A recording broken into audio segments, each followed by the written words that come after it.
Ladies and gentlemen, I am the AmericanSpyFox. Welcome back to the channel. Today we are going to be reading Chapter 14 of Come As You Are, the Story of Nirvana. This is the second to last chapter. The last chapter, Chapter 15, I believe it was added to second edition after Kurt's death. We're taking off. We got 18 pages for the last chapter. I do believe that I may read it live if people are interested in talking about the book after I've read the last chapter. Maybe I was thinking maybe we could read it live and discuss it as we read. But, just a thought. Here we go. In 1993, Nirvana began to return to business as usual. In January, the band played 2 huge shows with their old friends L7 in Brazil early in the year. The first on the 16th at Morumbi Stadium in Sao Paulo, and another show a week later at the 70,000-seat Apatos Stadium in Rio de Janeiro. I obviously pronounced that wrong, but my God, 70,000 seats. The band was in peak form. The Sao Paulo show, according to Alex McLeod, was punk rock heaven, baby. Just for the occasion, they played Rio by Duran Duran, with Dave on bass and vocals, Chris playing guitar, and Kurt behind the drums. Later, they played a seemingly endless version of Terry Jack's insipid 1974 bubblegum hit, Seasons in the Sun. Flea from the Red Hot Chili Peppers played the Teen Spirit solo on trumpet.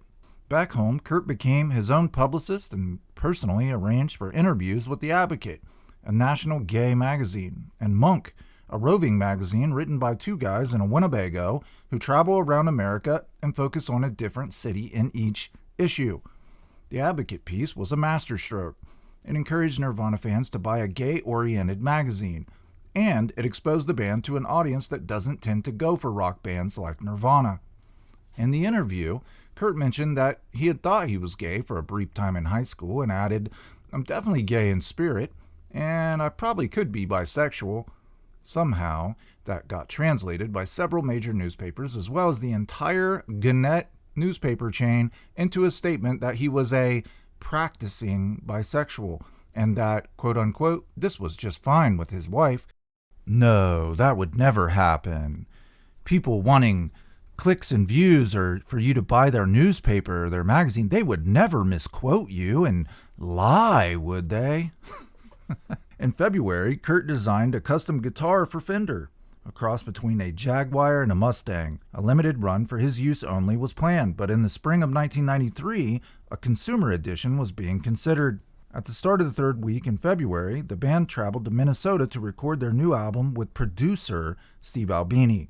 And by the way, guys, long time ago when I first started my channel, I started a History of Nirvana series. I believe there's only 2 or 3 videos in that playlist. I do intend on finishing it, and this is where it picks up, with the recording of In Utero will be the next video in that playlist. Kurt had the basic ideas for most of the songs by the time he and Courtney had left the Spalding apartment in the summer of 1992. They just needed structure, which was worked out in rehearsals with Chris and Dave. Early versions of 3 of the songs, Army, Dumb, and Pennyroyal Tea, have been kicking around on bootlegs since just after Nevermind. Kurt had wanted to begin recording the album that summer, but all 3 members lived in different cities and they weren't in close touch. Besides, Kurt and Courtney were about to have a baby. Kurt had always wanted to record with Albini ever since he first heard Big Black, an incendiary, tremendously influential Chicago trio on Touch and Go Records that combined nasty guitar textures, villainous nasal vocals, and the incessant pounding of a drum machine to induce visions of urban rage and paranoia. Albini went on to a thriving, even legendary career recording, like Jack and Dino, never producing, various bands like Helmet, Superchunk, PJ Harvey, and even EMF. EMF was a band called English Motherfuckers. You guys might remember them. I think their big hit was a song called Unbelievable, as well as countless underground heroes, such as the Jesus Lizard and Tar. But Kurt was particularly after the drum sound that he had heard on 2 Albini projects, the Pixies' apocal 1988 album Surfa Rosa, and the Breeders' excellent 1990 album Pod. It's a natural, powerful sound produced with canny microphone placement rather than phony-sounding effects boxes. It reminded Kurt of the drum sound on Aerosmith's 1976 Rocks album. After Big Black, Albini fronted the unfortunately named thrash band R-Man. Within indie rock circles, a reputation as a misogynist seemed to dog Albini, which would make him an odd choice for Kurt. That's what I've heard from people, but I just thought until I meet him, I don't really care, because if he turns out to be an asshole, I'll at least use him for his recording abilities, Kurt says. Definitely a few sexist things leaked out of him, but that's just the scene he's in. There's a few misogynists that I admire, like William Burroughs. Brian Geeson is a total misogynist, and I like his writing. I hate people for being misogynists, and I would choose not to be associated with them, but sometimes they produce some good work. They just have a flaw that they need to work on. And this is how everyone should think. I feel like today people act so black and white. It's like you're either on my side or you're not. Instead of just, remembering we all have flaws. None of us are perfect. Sometimes you have to, work with people. Sometimes you have to compromise. I learned a long time ago that if you're too strict about things and you cut yourself off from people who have tendencies, you are limiting yourself. Kurt says there are things that can be learned from people like that, and why not try to persuade them into thinking differently rather than just banning them, putting a veto on them, and not having anything to do with them. All it does is make them resentful, and they won't even think about the things that they do wrong. Man, do we not need a Kurt Cobain today? I mean, everything he's saying in this chapter is just so spot on. So, misogynist or not, Kurt was eager to get Albini, or more specifically, the Albini sound. That sound is as close to the sound that I hear in my head that I've ever found, Kurt says, so I just had to do it. For months before the band contacted him, rumors had been circulating that Albini was to produce the next Nirvana album. At last, he sent a disclaimer to the UK music press stating that the appearance in the press of this mistake fosters the impression that I only work with bands who've been on television. This is not the case. Days later, Gold Mountain contacted Albini. This was the man who once told a friend that he thought Nirvana was just REM with a fuzz box. I thought they were an unremarkable version of the Seattle sound, Albini admits. I thought they were typical of the bands of this era and of that locale. It's an opinion he still holds, so one wonders why Albini would take the assignment. The way he puts it, it was a mission of mercy. This is going to sound kind of stupid, Albini says, but in a way I felt sorry for them. The position they were in. There was a bunch of bigwig music industry scum whose fortunes depended on Nirvana making hit records. It seemed obvious to me that fundamentally they were the same sort of people as all the small fry bands I deal with. They were basically punk rock fans. They're people that were in a band that came up from an independent scene, and it was sort of a fluke that they got famous.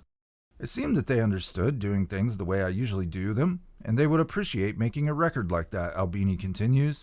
But if I didn't do it, they weren't going to be allowed to make a record like that by the record company or by anyone else who worked with them. Any other producer that would work with Nirvana for a start would rob them, would want to get a lot of money out of them, and they'd probably be banking on making a hit record, in which case he would be making a record that he thought fit the mold of the hit singles record, not a powerful personal punk rock record, which is the sort of record I got the impression they wanted to make.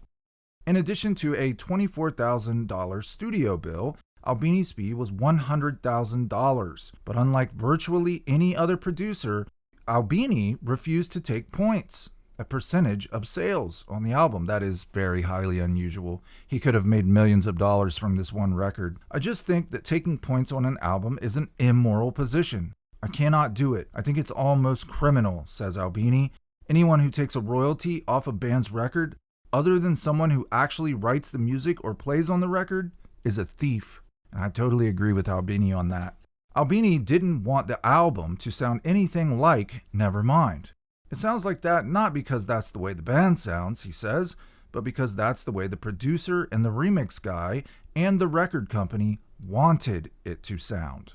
Once again, Kurt finished writing most of the lyrics within days of recording his vocals, culling most of them from notebooks full of poetry. So this is why I say when Kurt says these songs have no meaning, he didn't always do that. Later in his career, he started to open up about his lyrics and explain certain things. But early on, he said they have no meaning. They just rhyme and they fit. They're just words. But here's the thing. He takes lines from his journals, from his personal poetry notebooks. So at the time he wrote those lines, they clearly meant something. A lot of those meanings, maybe he doesn't want people to know what they mean because he's talking about a friend or a family member or somebody who works for the band, or, it's like personal thoughts. Booking themselves in as the Simon Ritchie Group, the band recorded and mixed the entire album in 2 weeks at Pachyderm Studios, located about 50 miles south of Minneapolis in the middle of the Minnesota tundra. It's a favorite haunt of Albini's, where he has produced The Wedding Present, PJ Harvey, Killing Joke, Failure, and others. Clients stay at a large house with Chris, described as Mike Brady meets Frank Lloyd Wright. The studio is a separate building about 100 yards through the woods. The spacious wood-paneled main room where they set up the drums had a large window that looked out onto the snowy Minnesotan winter. The Neve mixing board had been used to make AC/DC's Back in Black. The band had made it abundantly clear to DGC and Gold Mountain that they did not want any interference with the recording. They'd learned at least one lesson from Nevermind. But as you know, there's going to be interruption in the recording. She's coming. Just wait for it. They didn't even play any work tapes for their A&R man Gary Gersh, a pretty cheeky maneuver to say the least. But Nirvana now had enough clout that Geffen wouldn't dare reject the album. Or would they? If they do, they know we'll break up, says Kurt. Fuck, we made them $50 million last year. Oh, I'm sure he's made them much, much more than that. For most of the 2 weeks it took to make the album, it was just Albini, Kurt, Chris, Dave, and assistant engineer Robert Bob S. Weston IV. Although it was ostensibly a low-budget project, Albini says the band was not above typical indulged rock star behavior. The band didn't actually show up with their equipment and instead had it shipped, then wasted the better part of 3 days waiting for it to arrive. Albini says the band wanted someone to FedEx a boombox to them instead of just going out and buying one.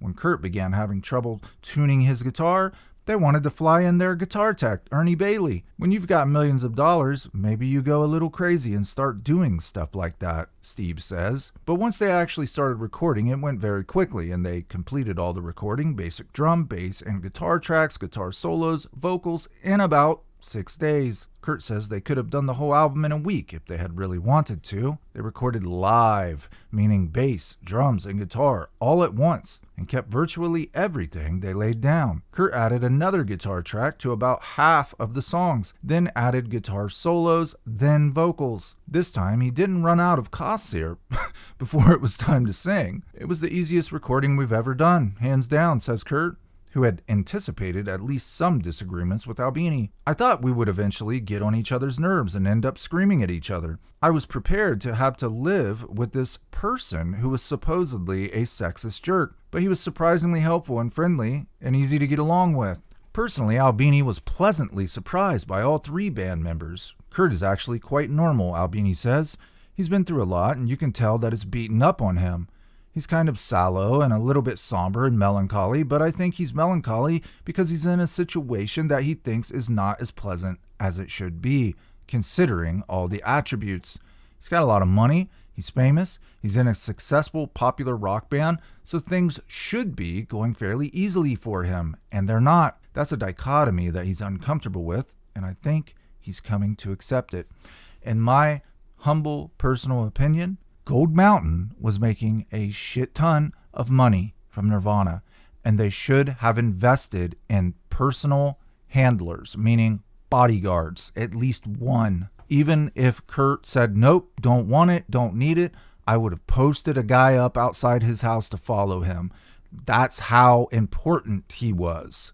I place a lot of the blame, and I know maybe some people would disagree and think this is wrong of me to say, I place a lot of blame on John Silva and on the Jewish dude, Goldman, or what's his name? Danny Goldberg. Yeah, they should have taken some of that money they were making off their client and got him a personal bodyguard to watch out for him. That's just my opinion. He is an intelligent guy. He doesn't come off that way, Albini continues. He plays dumb occasionally to try to get people to trip themselves up. Also, I think He thinks it's cool to be naive and dumb, but I think he's an intelligent guy and he's handled it better than most people. He still has a healthy suspicion of the other big shots in the music industry. A lot of people in his position would have completely converted and gone to the position where they're people just like us and I give them all the credit I would give you. I think he recognizes that most of the players and movers and shakers in the music scene are real pieces of shit. Yeah, and Albini's right. Exactly right.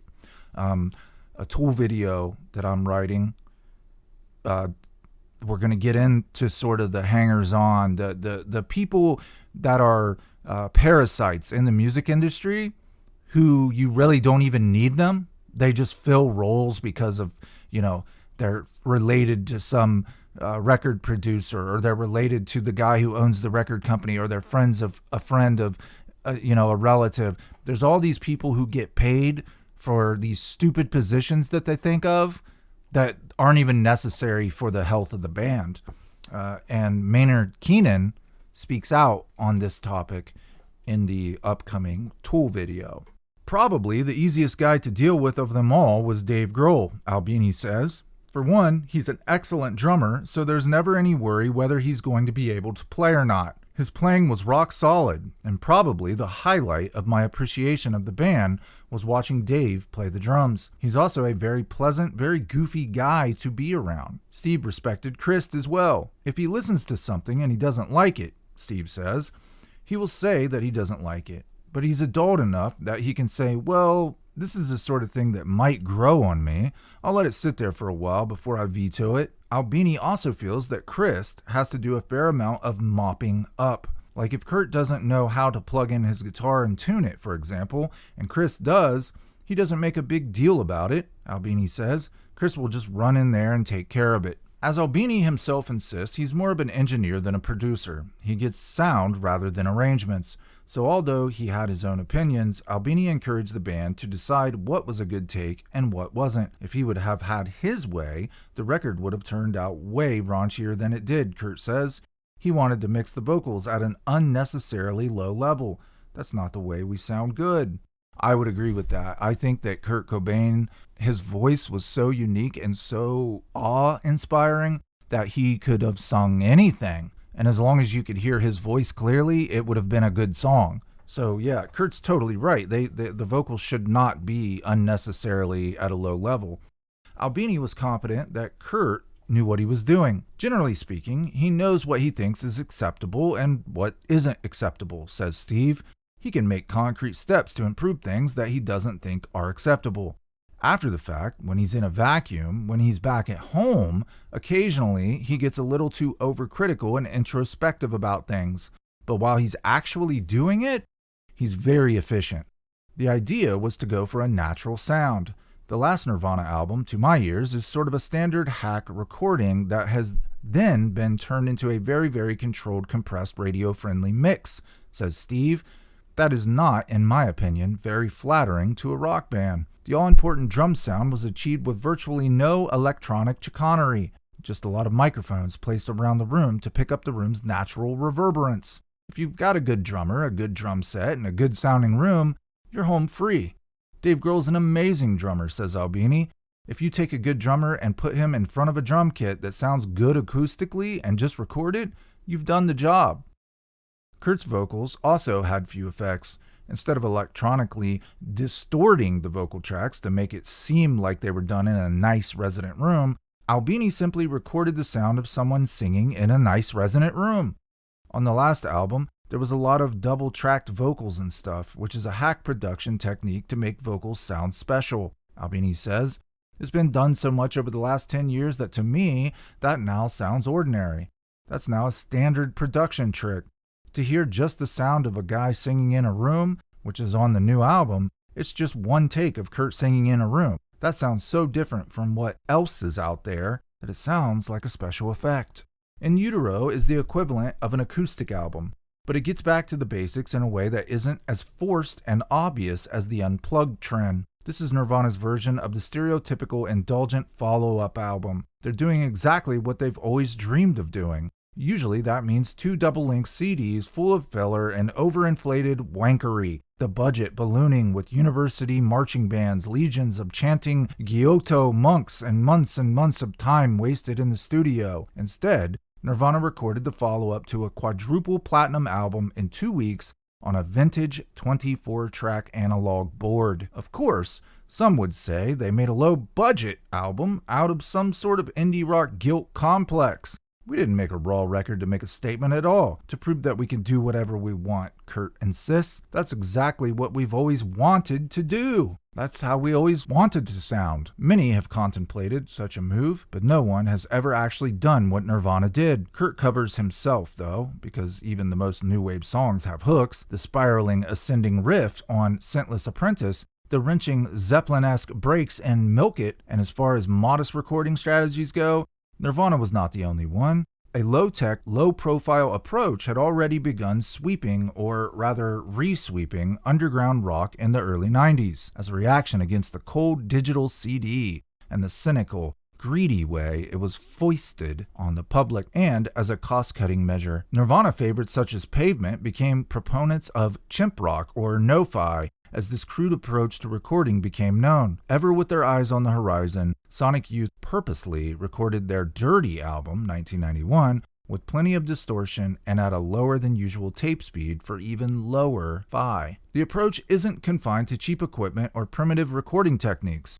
A first take, best take philosophy is part and parcel. Besides making the music more spontaneous, when you think you're only going to get one take, you try harder. It's also a dare. Can the music stand without layers of studio gloss? As they began to get into the no-fi ethos, Nevermind became even more repugnant to Kurt, Chris, and Dave than it already was. Rock history will probably record In Utero as a giant step back to the future. A little over a week into the recording, Courtney Love flew in, basically because she missed Kurt. Albini says she tried to butt in on the proceedings, but he won't say exactly what the problem was. I don't feel like embarrassing Kurt by talking about what a psycho hose beast his wife is, says Albini, especially because he knows it already. You ever notice when you hear old Nirvana stories, if Courtney is recording, or she's on tour, or she wants to go somewhere to vacation, or shop, or hang out with other dudes, or whatever, she can't be bothered. Leave me alone, Kurt. I'm doing my thing. I'm just a hardworking mom, raising a kid and being a rock star. Well, we know that's a lie. And every time Kurt is recording or on tour or anywhere where there's going to be publicity surrounding it, who has to butt in? Courtney Love. Her incessant need for attention and drama is just so sickening. 30 years later, it still makes me sick to think about it. The only way Steve Albini would think I was a perfect girlfriend, Courtney replies, would be if I was from the East Coast, played the cello and had big tits and small hoop earrings, wore black turtlenecks and had all matching luggage and never said a word. Wow.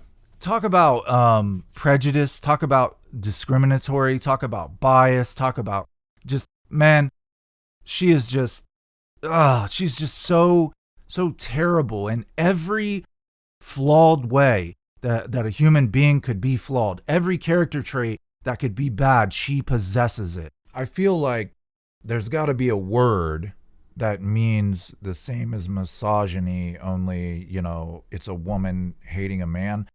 I feel like Courtney is one of those people who just hate men. The men she does go after are usually like weak and vulnerable and desperate. No offense to Kurt Cobain, but he was all those things. At one point, I think he got wiser and, smarter at the end. He was going to leave her, right? But every man she got within her life is kind of weak, like Michael Stipe, her best friend, right? Michael Stipe, Billy Corgan. Every dude she got with was a dude that she could use and control. And I feel like when she talks about misogynist, when she accuses men of being misogynist, it's actually her own guilt. She's projecting her own guilt onto other people because whatever the opposite of misogynist is, that's what Courtney Love is. I believe that she not only does not respect men. She also sees them as a tool. I do not believe that she can actually love someone. I think she is a sociopath and a psychopath. What's the difference between a sociopath and a psychopath? A sociopath does not care about human feelings. A psychopath does not care about human life. So you know where I'm going with that. I believe that every man Courtney ever met to her was a piggy bank or a stepping stone, and she never viewed them as human beings. And whenever she gets in trouble or is blamed for something, what does she do? She points the finger and blames a man. She says, well, I'm not a bad person, and what I did isn't a bad thing. You're just a sexist. That response, that answer is so fucking old. When I review Courtney Love's life, when I look back through her life and her career, every single opportunity she ever had was handed to her by a man that she controlled. Starting all the way back to Hank Harrison. He allowed her to manipulate the trust fund company and get her hands on her trust fund. To Julian Cope, who was so afraid of her that he left his own apartment in England just to get away from her. Literally moved to Ireland because Courtney would not leave his apartment. It goes on to James Moreland, Billy Corgan, Kurt Cobain, Marilyn Manson, Twiggy Ramirez, Edward Norton. She dates this, Hollywood producer for a while, throws bricks through his house. Every single opportunity this woman ever had came from a man that she controlled. So it's very difficult for me to reconcile when every single time she does something bad or commits a crime, she says, well, it's because the world is sexist. It's because the world is full of misogynists. What are you talking about? You're literally famous and rich all because of men. So it's hard for me to reconcile that answer. Now, of course, other women could have other stories, and I'm sure there are lots of misogynist men. But when you're a woman who has become rich and famous and sucked off the teat of every fucking man you ever knew, and then you tell me that your world is full of misogynists, I'm going to call you out and say, you might be a sociopath. I'm not generalizing. I'm specifically talking about Courtney Love's life. She is rich, famous, and every opportunity she's ever had has come from men. So how can a person like that put down men so much? Only a sociopath. She doesn't see them as humans. She does not care about their feelings. Only a sociopath could reconcile that answer. Oh, well, anything that appears bad, it's because the world's full of misogynists, and that's my answer. You can't tell me that when I've watched you over the years use man after man after man. How could someone like that even dare use the word misogyny when they've had so much help from so many men? I would love to be a fly on the wall in Billy Corgan's house, and he's sitting there watching one of the numerous interviews where Courtney Love just hates on men and says the whole world is, against her and blah, blah, blah. I would love to be a fly on the wall and listen to Billy Corgan rant and rave about how much he helped that woman in her life. How could you say that? The first huge public blowout that Billy and Courtney had was over this subject. She goes on Howard Stern and talks about how men in the men control the music industry, and it's so hard for a woman, and she's so badass because she did it all on her own, and calling the whole music industry rock and roll is misogynist. And here's Billy Corgan sitting listening to this thinking, bitch, I wrote your album for you. I didn't even ask for a credit. I didn't ask for any points or, percentage of royalties, nothing. Like, I'm a man who just genuinely wanted to help you. And now I have to sit and listen to you put men down who are in the industry? That was their first major blowout. So I know that Billy Corgan knows where I'm coming from on this opinion. I'm not saying that other women don't have the right or that they haven't been oppressed or anything like that. I'm saying specifically, Courtney Love owes her fucking life to the men who were her stepping stones, who were involved in her life. If I became rich and famous because of several women that I had relationships with, the last thing I'd want to do is do an interview on TV or with a magazine or a podcast and say the whole world is full of women who hate me and oppress me, knowing that it was nothing but women who helped me. Do you understand? Everyone knew what was up. Everyone knew that the first whole album was just a bunch of banging and noise. And then it suddenly has melody and complex arrangements and harmonizing and poetic lyrics. Clearly, Kurt had some influence on Live Through This. A lot. Clearly, Billy Corgan had influence on whatever the next one was. Celebrity Skin or whatever the fuck it was. She only had 2 good records. And it was everybody knew it was because of those 2 men. I believe that in the beginning, had she just said, Kurt helped me so much with this album. You know, I love him so much. Thank him so much. And then the same with Billy. Billy helped me so much with this album. Thank you, Billy.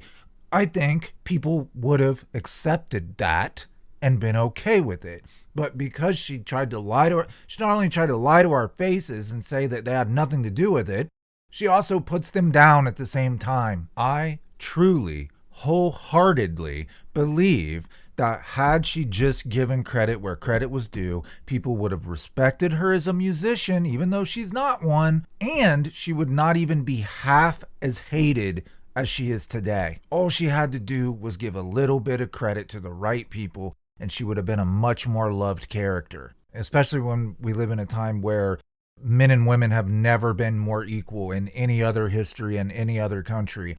You can't even use that excuse anymore. Women and men use each other for different things, right? So if you thought a guy was a misogynist, he might use women for, but what does a woman use a man for? To get a career, to get a payday, to live in a big mansion. So it's like, it's the same thing. She is every bit as bad as the supposed misogynist she's talking about.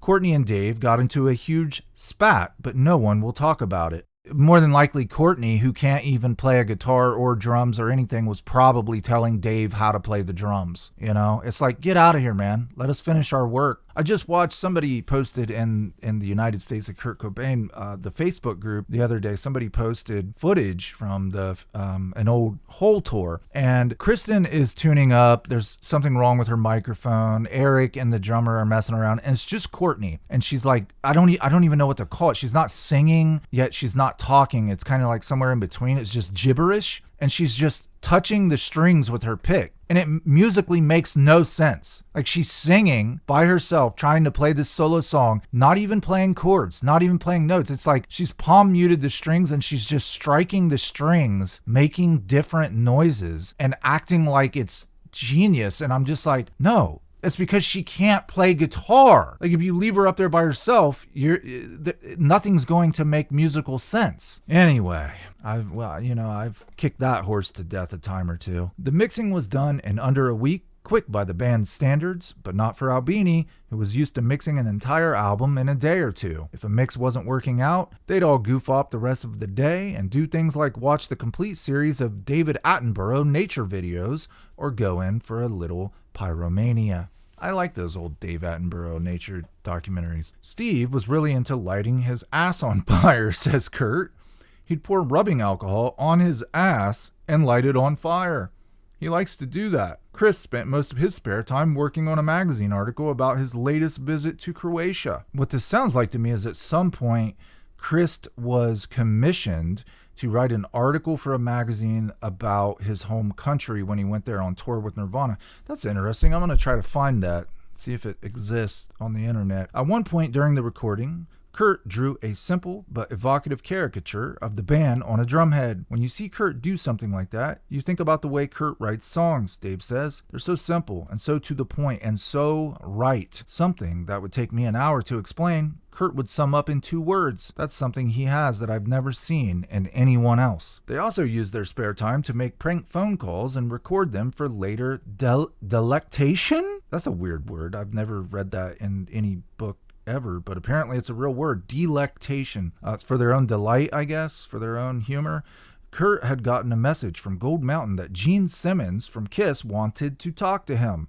Albini just happened to find the number sitting by the studio phone and decided to call Simmons and pretend to be Kurt. It turned out that Simmons wanted Nirvana to play on a planned Kiss tribute album and even offered to co-write a song with Kurt. Albini also called Eddie Vedder and pretended to be legendary producer Tony Visconti, David Bowie, T-Rex, etc. "Your voice really speaks to me," said Albini, who offered to get Vedder in with a real band to do some real recording. Vedder bought it, but said he'd rather just make a home recording and sell it for $5 a throw. They called Evan Dando of the Lemonheads on tour in Australia and told him that Madonna was on the line and to please hold. Dando bought it hook, line, and sinker, growing more and more anxious the longer he waited on hold. "I'm going to start beating off," he says at one point on the tape. Gradually, he gets more and more impatient. Finally, Albini, saying he's Madonna's assistant, tells Dando that Madonna will have to call him back. The capper was a call Dave made to John Silva to fill him in on how the project was going. "Things are going really bad," Dave says solemnly. "Chris was throwing up blood last night." To celebrate the completion of the record, they had a listening party and sat around and smoked cigars, except for Kurt, who stuck to his trusty Winston Lights. So what does Albini think of In Utero? "I like it far more than I thought I was going to," he allows. "I like this record way more than I've ever liked a Nirvana record. I find myself listening to it on my own free will, occasionally. I think it's a far better record than they could have made under any other circumstances." Albini has a really high opinion of himself, doesn't he? But I don't know. I guess he was a legendary recorder, so. Is it one of my top 10 favorite albums of all time? No. It is in my top 100 albums? Maybe. Wow, Albini was such an arrogant prick. Although I think he chilled out in his older age before he passed. Kurt admits his lyrics are hard to decipher. "I slur and run words together a lot," he says, "and I have a fake English accent sometimes." This time, Kurt might actually consent to print his lyrics. "I really like them. There's really nothing that's embarrassing about them, so I might print them this time," he says. "I'd rather do it now than read reviews and have these idiots write the wrong lyrics in." Besides the pedestrian fact that it's their third album, the classic causes of the sophomore jinx did not apply to verse, chorus, verse. Often, when bands get famous quickly, they fall into the easy life, disconnected from what inspired them in the first place. This was clearly not the case for Kurt, or indeed Chris or Dave, for that matter. The material for follow-up albums is typically thrown together on the run during a lengthy tour that often ends a week before recording begins. That didn't apply either. Nirvana didn't tour for most of 1992 and into 1993, so Kurt had plenty of time to develop more material. But Kurt's expressions of pain, which once tapped into the mass consciousness so perfectly, may now be less relevant. Just when the country is starting to feel optimistic again, here comes Kurt with a huge sack of woe, and the cause of his pain is no longer something that everyone can relate to. Most people are not familiar with the sensation of being publicly pilloried because of their drug use. Months before the album was released, it remained to be seen if Kurt had translated his personal experience into a universal feeling, as he has done in the past. He did. He definitely did. When I think of In Utero, when I listen to In Utero, it reminds me of my terrible childhood. It makes me, kind of angry. It makes me a little sad. Like, he definitely tapped into everyone's subconscious. The lyrics aren't as impressionistic this time. They're more straightforward, which is not to say they're as literal as Sliver or Polly. A medical theme runs through most lyrics, expanding the vocabulary of Drain You. Virtually every song contains some image of sickness and disease, and over the course of the album, Kurt alludes to sunburn, acne, cancer, bad posture, open sores, growing pains, hangovers, anemia, insomnia, constipation, indigestion. He finds this litany hilarious. "I'm always the last to realize things like that, like the way I used guns in the last record," he says. "I didn't mean to turn it into a concept album." Once again, the record is a product of Kurt's opposing sensibilities.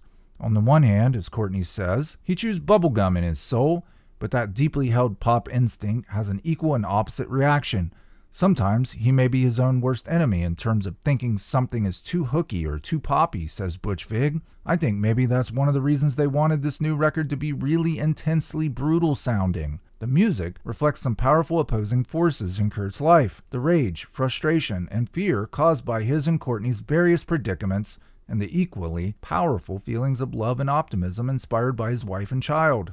That's why In Utero takes the manic, depressive musical mode of Nevermind to a whole new extreme. The Beatlesque dumb happily coexists beside the all-out frenzied punk graffiti of Milk It, while All Apologies is worlds away from the apoplectic synthless apprentice. Man, that's hard to say.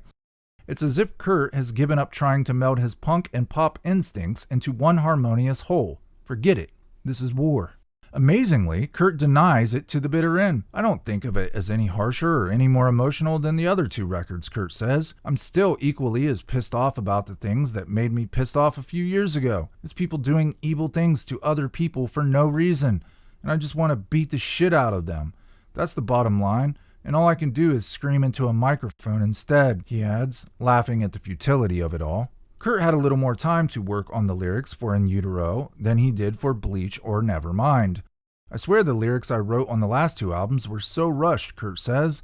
They were absolute last-minute, quick fix, taken from poems. There we go again. So again, at the time he was writing the poems, they had meaning. Most of the lines that I took from poems had to be rearranged to fit the song phonetically. So they don't have much personal meaning at all, really. There's definitely some pieces in there that reflect on my personal life, Kurt says, but really, they aren't as personal as everyone thinks they are.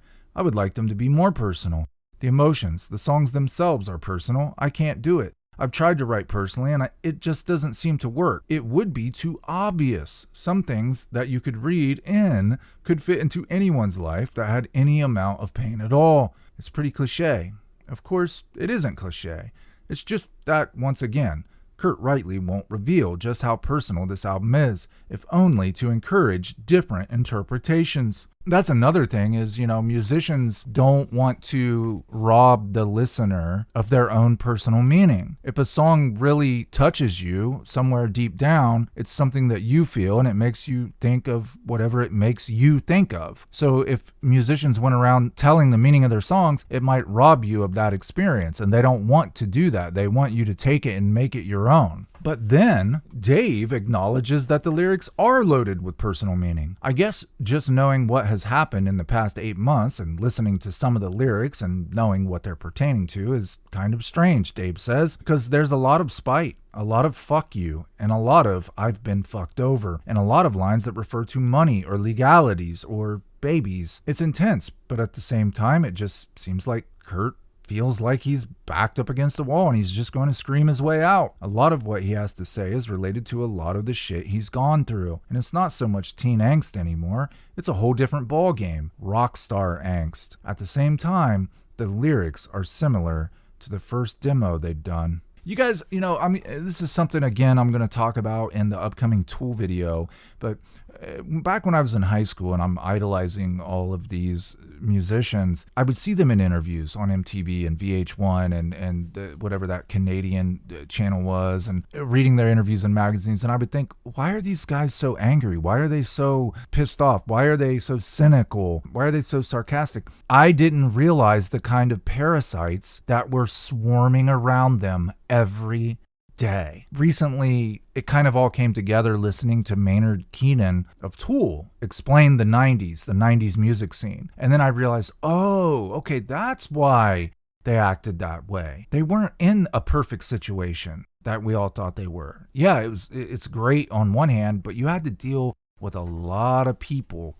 to get to that point and stay there, Of course you're going to be cynical when everybody's trying to rip you off behind your back. Oh, well, I did this and this is my title, so I deserve 12% of the profits. It's like, no, you didn't do anything. Anyway, back to the book. At the same time, the lyrics are similar to the first demo they'd done. There are a lot of lyrics to this record, whereas with Nevermind, there was a verse and a chorus, and it was usually repeated, says Dave. But on this one, there's a lot of lyrics, and with a lot of lyrics comes a lot to say. So you kind of figure that Kurt has something to say. You see, Dave Grohl was paying attention to how Kurt wrote his songs. He noticed the difference, change from Bleach and Nevermind through Incesticide to In Utero. So at this time, Dave is writing his own songs and he's thinking about the future and wanting to record his own stuff. What better teacher, what better mentor to have than The king of songwriting, Kurt Cobain. I really haven't had that exciting of a life, Kurt protests, none too convincingly. There are a lot of things I wish I would have done, instead of just sitting around and complaining about having a boring life. So I pretty much like to make it up. I'd rather tell a story about somebody else. Kurt likes to talk about his boring life, but there's no doubt that he's merely being disingenuous. For one thing, the year before the recording of In Utero was hardly Dollsville. No, it wasn't, he says, but if I were to write some songs expressing my anger toward the media, it would really be cliche and everyone's expecting that. So I'm not going to write a single fucking song. I'm not going to give anyone the pleasure. I would be easily able to write a song, and it wouldn't be so obvious that I would come out and say, fuck the media. These days, the media is even worse because now anybody can say anything. People who don't mind lying or manipulating or deceiving, they'll talk about anybody. I've seen people talk about their neighbors, their friends, their family, online for everyone to hear. And it's like, you're only getting one side of the story, right? So you have to wander. I don't know, people just do not seem to mind getting some kind of perceived revenge or getting back at somebody by starting rumors about them or lying about them. It's kind of ridiculous. Humans have taken false media to a whole new level. Army would seem to be about just that. I wrote that before this happened, but it could easily fit in, he concedes. It was actually about RAPE. That was what it initially was supposed to be about. But now I could definitely use it as an example of my life for the past 6 months or year, easily. He's saying, the song Rape Me was actually about sexual assault, but now people are perceiving it as the media raping me of my private life, my privacy, which makes sense, right? Kurt had written Army on an acoustic guitar at the Oakwood as they were starting to mix Nevermind.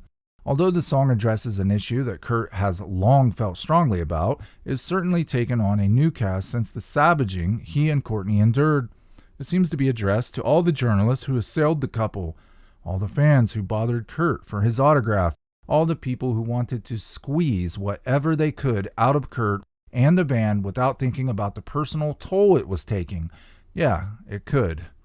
It definitely could, Kurt says. And he even says, and there's a line in there, my favorite inside source, I'll kiss your open source. So my favorite inside source is, we now know it is he's talking about Susan Silver because Courtney convinced Kurt that Susan Silver had been an inside source for the Vanity Fair article. And then I'll kiss your open source is like a sarcastic, it's like the inside source pretending to care about them, right? Like, you're going to go talk about me behind my back, but to my face, you're all nurturing and loving and you're my friend and you want to take care of me. Yeah, okay, whatever. The song is perhaps the ultimate statement of resignation from someone who's been beaten so badly already that it doesn't matter anymore. Rape Me, My Friend is an invitation to a public that doesn't realize its adoration is hurting its object. I'm not the only one, Kurt wails, meaning Courtney and Francis too. The Teen Spirit reference in the opening guitar strum is no accident. Like the chorus of In Bloom, it packs a powerfully ironic musical joke. Teen Spirit, after all, is the song that started the whole thing. My favorite inside source, Kurt sings on the bridge. Appreciate your concern, you're gonna stink and burn. The lines are a not-so-opaque reference to the manager of a Seattle band who patronized Kurt about his addiction and whom the Cobains believe was a key anonymous interviewee for the Vanity Fair article.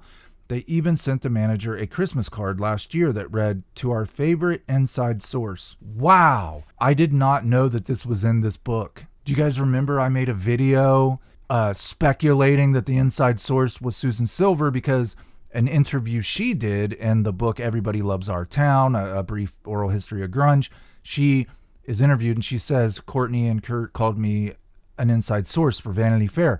I never knew. They don't say her name in this paragraph, but that's just more verification that I was correct. So cool. Kurt says that Milk It is a really good example of the direction the band had been moving toward in the 6 months before recording. We've been trying to write new wave songs, he says. Something that's aggressive and weird and experimental, but it's still not going any farther out of the boundaries than we've gone before, but it's different. It's a really good mixture of sounding like a punk rock band, yet being melodic, or at least memorable. The song contains yet another metaphor for a codependent relationship, this time expressed in even more chilling terms. I have my own pet virus, Kurt sings. his voice trembling with dread. Her milk is my shit. My shit is her milk. The song explodes into the chorus.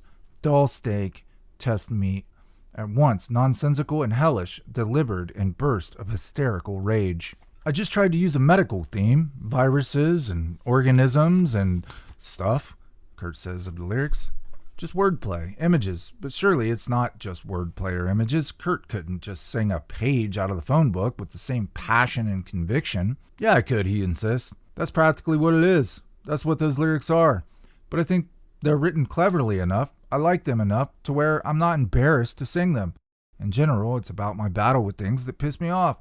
And that's the theme of the whole album. With every album I do, actually. Scentless Apprentice came together during the rehearsals for the album and marks a watershed for the band. First, Dave showed Kurt the guitar riff which forms the backbone of the song. It was such a cliche grunge tad riff that I was reluctant to even jam on it, Kurt says frankly, but I just decided to write a song with that just to make him feel better, to tell you the truth. And it turned out really cool. Kurt brought in the ascending hook line, and Chris devised the second section, and then Kurt arranged it all. It was the most collaborative song the band has ever done. I think most of the reason that song sounds good is because of the singing style and the guitar parts that I do over the top of the basic rhythm, Kurt says. But hell, that was great. He came up with the beginning of the song, and we worked off of that, and that was really different.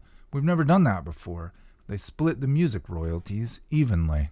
Scentless Apprentice was inspired by Patrick Susskind's 1986 novel Perfume, about a maniacal perfume maker in pre-revolutionary France who has no scent, yet his acute sense of smell alienates him from society.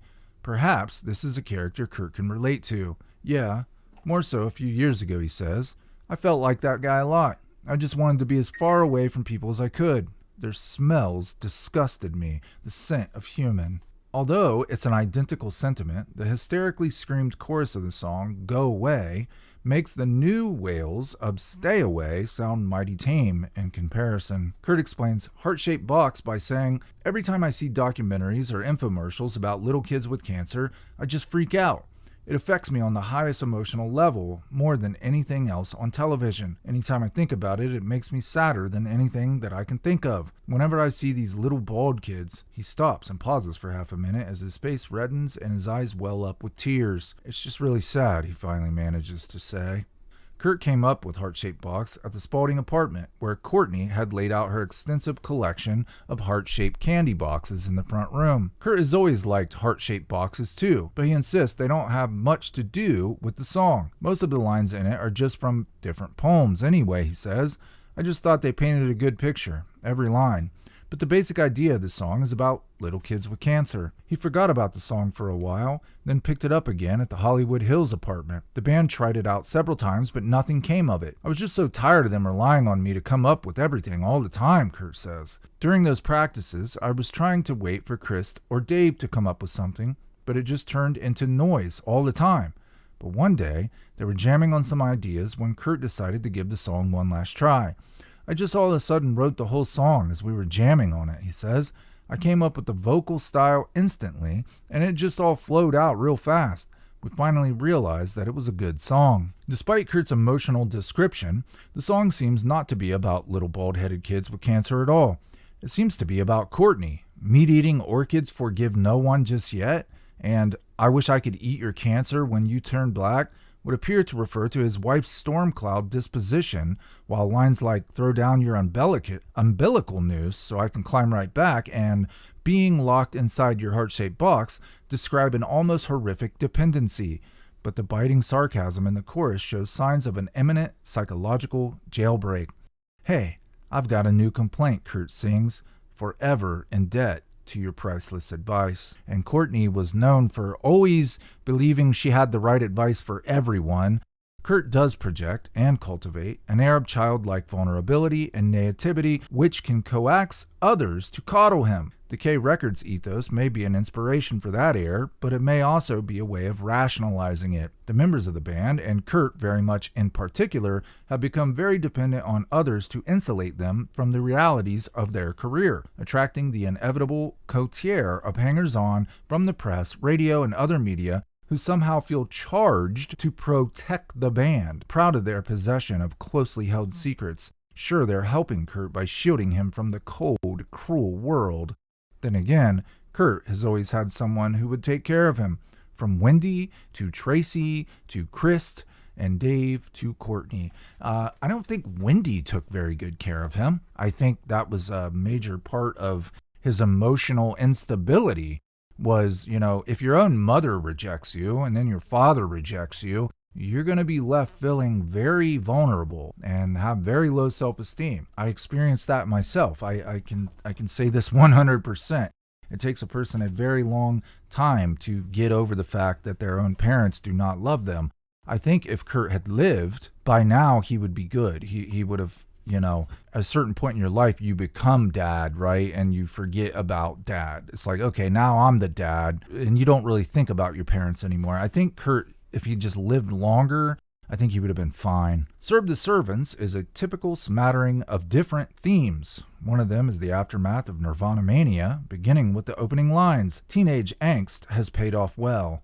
Now I'm bored and old. That's obviously the state I feel right now, Kurt says. Not really, but I may as well make some sarcastic comment on the phenomenon of Nirvana. Self-appointed judges judge more than they have sold. People who criticize Kurt and the band without knowing what it's like to be in their position. The Get Courtney movement also makes another appearance. If she floats, then she is not a witch like we thought. The line refers to a test used to see if someone was a witch. Town wise men would weigh down the hapless suspect with rocks and throw her in a well. If she sank, she wasn't a witch. Unfortunately, she was also now dead. That's not true. This was a real thing done in medieval times, and they were not weighed down. They would be thrown in a river, and if the river accepted them, then they were good. If they basically swam or floated, then the river was rejecting them. And what they would do if the person sank was they would immediately fish them out. So if, in medieval times, if you knew this and you were actually capable of swimming, you'd want to hold your breath for as long as possible and stay under the water. Hopefully, before you expire or before you force yourself to go to the surface to take a breath, somebody would yank you out. They would usually have a rope attached to you, and within a minute, they'd be pulling you back out. So if you're smart, you'd just hope you can hold your breath for a long time. Serve the Servants also contains a very direct and personal message to Don Cobain that will be heard from Iceland to Australia, from Los Angeles to London. I tried hard to have a father, but instead I had a dad. I just want you to know that I don't hate you anymore. There is nothing I could say that I haven't thought before. The second line is a rather cruel thing to say, that Kurt won't tell his father what he really thinks of him. The lines got put in at the last minute. They just happened to fit really well, Kurt says. I just wanted him to know that I don't have anything against him anymore. But I just don't want to talk to him because I don't have anything to share with him. I'm sure that would probably really upset him, but that's just the way it is. That's not what the song was originally about, Kurt says. I mean, none of the songs are about anything when I write them. That's pretty much one of the only things that would be personally tied to me. And again, I don't believe that at all. I believe his lyrics had a ton of personal meaning. He just maybe didn't want certain people to know. The legendary divorce is such a bore, he adds at the end of the chorus. Kurt is growing tired of the well-publicized idea that his parents' divorce made a traumatic impact on his life. It's nothing that's amazing or anything new, that's for sure, he says. I'm a product of a spoiled America. Think of how much worse my family life could be had I grown up in a depression or something. There's so many worse things than a divorce. I've just been brooding and bellyaching about something I couldn't have, which is a family, a solid family unit. Too long. I've grown out of it now. I'm glad that I could share it with the kids who have had the same experiences. But overall, it's sad that if two people choose to marry and have children, that they can't at least get along. It amazes me that people who think they're in love with one another can't even have enough courtesy to their children to talk to one another civilly when they see each other, even once in a while, when they pick up the kids from a visit. That's sad, but it's not more my story than it is anyone else's. Kurt tended toward lengthy titles for the new songs, basically as a reaction against the way so many so-called alternative bands use one-word titles for songs and album titles. It's a cop-out, says the guy who named his first three albums Bleach, Nevermind, and Incesticide. Oh, just think of the irony in this word. Cartoon, he mocks. There are so many angles on it. Hence, Frances Farmer will have her Revenge on Seattle, written in honor of the Cobain's patron martyr, many of whose persecutors remain in Seattle to this day, and her False Witness, We Hope You're Still With Us, is a clear message to the fans about the Hirschberg piece in Vanity Fair. While the next line, To See If They Float or Drown, repeats the witch test imagery in Serve the Servants. The song ends on a note close to Kurt's heart. Revenge.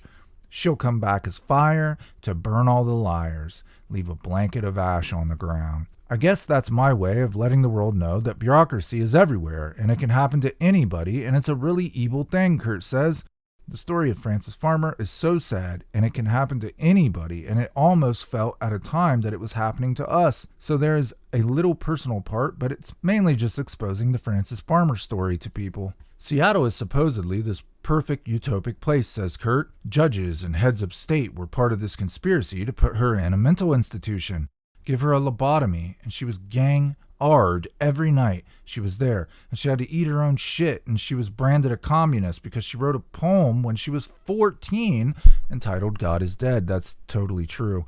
They just fucked with her all the time, from the time she was 14 to when she was a star. They just constantly had her arrested for no reason and totally ruined her reputation by writing right-wing lies in magazines and newspapers and stuff, and it turned her insane, turned her into a barbiturate addict and alcoholic, and she got a lobotomy and ended up being a maid at a Four Seasons and eventually died. There are a lot of very important people in Seattle involved in that conspiracy, and they're still alive today, sitting in their nice fucking houses. Although Farmer's tale is even more dire than Kurt and Courtney's, their stories are quite similar. I expect a lot of these titles and little lines in some of the songs to be read as totally personal, Kurt says, but there are other angles on them too. I would rather focus on the Frances Farmer story. It just so happens that there are similar things involved in our story. I miss the comfort in being sad. Kurt is not used to happiness, a condition which he turned into a whole song in Dumb. Kurt wrote the main outlines of the Beatles' Dumb during the summer of 1990, just before the band signed with Geffen and debuted it on Calvin Johnson's Chaos radio program that fall. I think I'm dumb, or maybe just happy, Kurt sings. I just tried to use some confusion theme, he says. It's just interesting that being happy would prove confusing.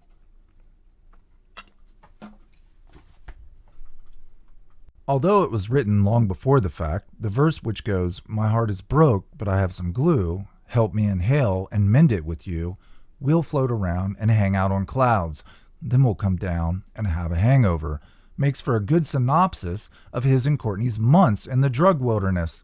Distraught after breaking up with Toby, he sought refuge in heroin with Courtney, then paid the consequences afterward. The eagle-eared will notice that the song's chords are similar to those of Polly. In fact, they're pretty much the same song. Kurt also wrote that anthemic Pennyroyal Tea in the apartment on Pear Street during the bleak winter of 1990, after the band signed. Dave and I were screwing around on a 4-track, and I wrote that song in about 30 seconds, says Kurt. I sat down for like half an hour and wrote the lyrics, and then we recorded it. Pennyroyal is an herb known for its medicinal properties, one of which is an abortive, but only in lethal doses. I thought that was a cool image, says Kurt. I've known girls who tried to drink it because they thought they were pregnant.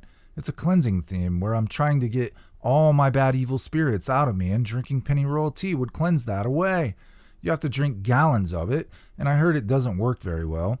I've never found herbs to ever work for me. Anything.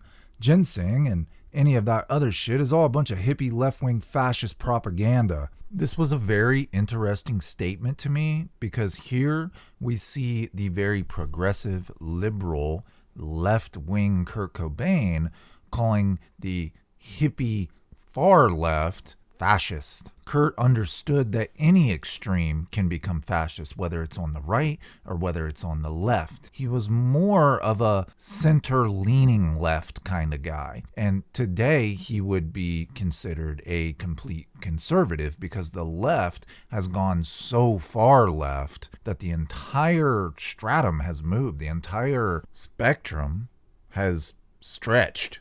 And, I'm not going to get into all that. We hear about it on the news every day. I just thought it was an interesting little comment that I wanted to point out. Very ape used to have the working title Perky New Wave Number. I really didn't have any idea what the song is about, Kurt says. It's kind of an attack on men in a way, and people that have flaws in their personality and they're real manly and macho. The King of Illiterature line is probably a reference to the way Courtney chides Kurt about not being well read. I thought this was hilarious as well. Courtney Love, who never graduated high school, compared to Kurt Cobain, who spent hours and hours and hours reading in libraries and actually won an art scholarship for college, and she's telling him that he's less educated than her. Okay, Courtney, whatever you say. On the face of it, Tourette's has nothing to do with anything. I just babbled, Kurt says. I didn't make any sentences or any words. I just screamed. An early lyric sheet for the song merely printed the words, fuck, shit, piss. But the title recalls something Kurt said about all the negative press he had been getting. All my life, I've had a bad attitude, and it does me no good to become even more of a bitter person because of stuff like this, he said. I just don't know how I can do it. I was starting to get a good attitude again, and I'd been validated as a musician and a songwriter and everything, and all of a sudden, I'm this massive scapegoat. I have this attitude that makes me look even more like an asshole. There's a big threat of me turning into this crazy street person, some 80-year-old guy with Tourette's syndrome, cursing his head off, telling the whole world they're fucked. The title of Radio-Friendly Unit Shifter is obviously a reference to Nevermind. A blanket acneed with cigarette burns harks back to the scene at the Spalding apartment, while Use Just Once and Destroy, Invasion of Our Piracy, is yet another reference to harassment by both a fickle public and a hostile, invasive press. Yet even Kurt acknowledges that the song is a throwaway. It could have been better, he says. I know we could have had a few better songs on the album. Surely the confessional lyrics of All Apologies have some personal meaning for Kurt. It really doesn't have any relevance at all, he says, as usual. The song isn't about anything, really. He did dedicate the song to Francis and Courtney on stage at Reading in '92, though. I like to think that the song is for them, but the words really don't fit in relation to us. I wrote it for them, but none of the lyrics really expose anything. The feeling does, but not the lyrics. The feeling, Kurt says, is peaceful, happy, comfort, just happy happiness. And the way Kurt sings, after the second chorus, it's hard not to feel the same thing. I always manage to write a couple of happy songs, he says, but then there are lots of neutral songs too that sound angry but really aren't anything at all. So an angry sound is just a starting point, a status quo. Kurt laughs when it's suggested that his natural state is one of agitation, not unlike the music of Dinosaur Jr.'s J Mascis, whose laid-back vocal persona exists against a constant backdrop of angry, teeming distortion. It's not really a character he plays. He is that person, says Kurt. God, I wish I could get away with that, because I've always thought I was really close to J Mascis as a person, personality-wise. Just quiet and talking with a cigarette voice. But I couldn't sing like that. I have a different side to me that's really hyperactive. Like Mascis, Kurt appears passive, yet both control virtually every aspect of their band's music and image. It galls Kurt to realize that most people aren't conscious of this. I just can't believe that people wouldn't listen to this music and think a little bit more highly of me than they do, he says. I come up with every idea for everything we do, practically. Everything. It's mind-boggling, and it's a lot of pressure. It just pisses me off to see on the back of the Bleach album, art direction by Lisa Orth, and everyone thinks that Lisa Orth came up with that picture and the idea and the way it was all set up. I came up with the whole idea, and they get credit for it. I don't need it to feed my ego. I just want people to know that I can do other things other than just the music. Originally, the album was going to be called I Hate Myself and I Want to Die. Ever since the Australian tour, the phrase had been Kurt's standard answer whenever someone asked him how he was doing. So when people would say, how are you doing, Kurt? And he's on tour, I hate myself and I want to die. Yeah, it's like a sarcastic thing because when you're on tour, it's very rough on your body. You know, you might not get a lot of sleep. When you do sleep, it's sort of a not so good sleep because you're in constant movement, or sleeping sitting up on a plane or in a van, you know.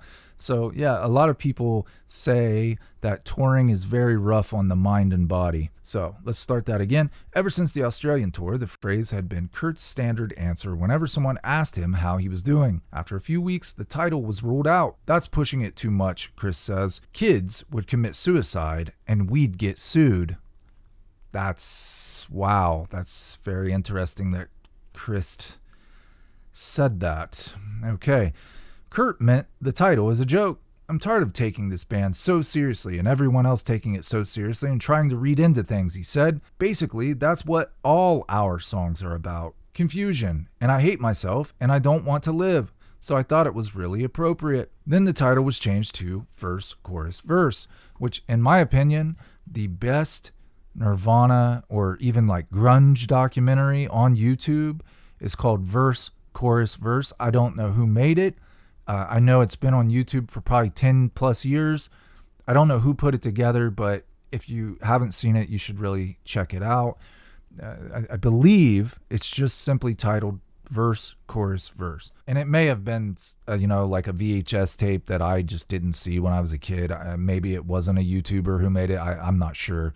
But regardless, it's one of the best ones I've ever watched. Then the title was changed to Verse, Chorus, Verse, a sarcastic comment on the standard pop song framework that Kurt says he is tiring of. I would hate to keep rewriting this formula, Kurt says. It's a formula. I've mastered it. It's over as far as I'm concerned. But I know I can probably write a couple more albums like this and be happy with it, but less and less happy every time we do one. Then again, I thought that before I recorded this record, and now it turned out exactly how I wanted it, and I'm really proud of it. By late May, the album's title had changed to In Utero. Kurt had noticed the phrase in some poetry that Courtney had written and decided that it fit the album art perfectly. Of course, it also fit Kurt's conception of earthly bliss. He didn't care if people thought it was too close to the embryonic imagery of the cover of their previous album. The artwork, all conceptualized by Kurt and executed by Nevermind designer Robert Fisher, teams with feminine imagery. The front cover features a transparent woman, the female counterpart to the Sliver single cover, but winged like some Greek goddess. The feminine symbols sprinkled throughout can be decoded using a book called The Woman's Dictionary of Symbols and Sacred Objects. For the back cover, Kurt arranged an assortment of plastic fetus models and other body parts, lilies and orchids, on a rug at his house. The photograph is by Charles Peterson. I always thought orchids, and especially lilies, look like a vagina, Kurt says. So it's sex and woman and in utero and vaginas and birth and death. Okay, that was a lot. Over an hour-long video, chapter 14. We have one chapter left, chapter 15. Some of these videos, I fully edit them so you can watch and listen. This one is just one where you're really, like a podcast, you're just listening. For chapter 15, I'm either going to fully edit it so it can be watched, or I'm just going to read it during a live chat, and then we'll just discuss that chapter in the book during the live chat. I think that would be pretty cool. It depends on how many people watch this video and what the comments look like, if people are interested in me reading the last chapter, because I believe it was posted in the second or third edition of the book. It's like a chapter after Kurt's death, right? Maybe we could then talk about everything, but it's really up to you guys. Leave me likes for that algorithm. Apparently YouTube no longer notifies all subscribers. You have to get so many likes before they'll notify more subscribers. So please leave likes, leave a comment, and if you haven't subscribed, subscribe for the next one. I got an awesome Tool video coming up. There's going to be Maynard Keenan and the other guys in Tool will be talking about Nirvana. I'll have footage of Nirvana talking about Tool. Pretty interesting details. I always try to find details that aren't in other videos so fans of these bands can learn more that they haven't heard before. And digging deep for these ones. So if you like Tool, you're going to want to check it out. I'll see you in the next one. Bye-bye.